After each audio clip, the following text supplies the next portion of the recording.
প্রিয় শিক্ষক মণ্ডলী, আসসালামু আলাইকুম। আশা করি আপনারা সবাই ভালো আছেন।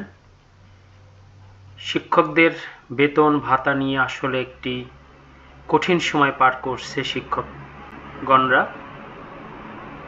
আজ ডিজি মহোদয়, মাউশি ডিজি মহোদয় শিক্ষকদের উৎসব ভাতা বাড়ানো নিয়ে কিছু কথা বলেছেন। তিনি বলতে চেয়েছেন, প্রফেসর ডক্টর মাহমুদ আজাদ খান বলেছেন, বেসরকারি শিক্ষকদের উৎসব ভাতা অনেক কম, এটি বৃদ্ধি করা উচিত। আসলে বৃদ্ধি করা উচিত সবাই বলে, কেউই কিন্তু বৃদ্ধি করে না। তো যাই হোক, তিনি কি বলেছেন আমরা একটু দেখি। বেসরকারি শিক্ষকরা ৩,১২৫ টাকা উৎসব ভাতা পান। আসলে এটি অত্যন্ত নগণ্য। সবাই খালি মুখেই বলে, কিন্তু আমাদের জন্য কেউ কিছু করে না।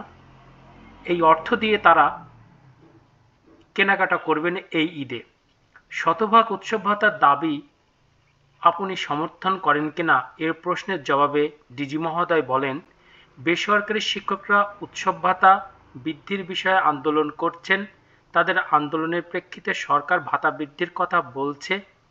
এখন কতটা বাড়বে সেটি সরকার ভালো বলতে পারবে, তবে শিক্ষকদের ভাতা বাড়ানো উচিত। যাই হোক, শেষ পর্যন্ত সে বলেছে উচিত। এখন দেখা যাক আমাদের কপালে কি আছে।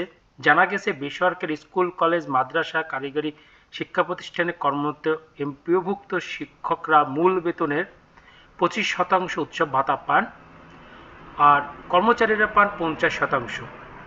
যাই হোক, তিনি বলতে চেয়েছেন যে শিক্ষকদের রাষ্ট্রীয় সামাজিক মর্যাদার বৈষম্য অনেক বেশি। সামনে তরুণ সমাজ শিক্ষক হওয়ার আগ্রহ হারিয়ে ফেলবে। নুন আনতে পান্তা ফুরোর অবস্থা। এখন দূর দূরান্তে শিক্ষক জিন্দা লাশ হয়ে পড়েছে। ৩,১২৫ টাকা দিয়ে কিভাবে ঈদ পার করবে তা আমি জানি না। নিজের জন্য কিছু কেনা হবে না। শিক্ষকদের এমন করুণ অবস্থা রেখে সমাজের উন্নয়ন সম্ভব নয়। যাই হোক, ডিজি মহোদয় বলতে চেয়েছেন যে আসলে বাড়ানো উচিত।